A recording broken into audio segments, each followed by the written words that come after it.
ederim.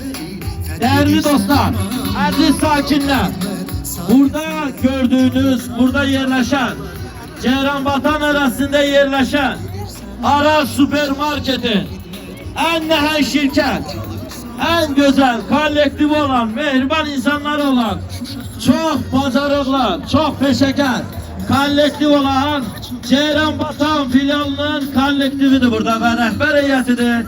Bugün burada yerleşen Aras heyetinin tamamıyla 7 ilini başa çatmışlardır. 8. ilini qədəm koymak üzeredir. Bu valla isterdim ki sizi kalpten alkışlar.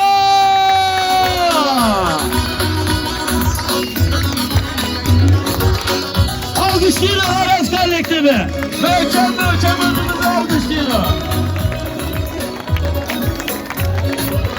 100 dekabr ayına tesadüf oldu. İndi kolektifi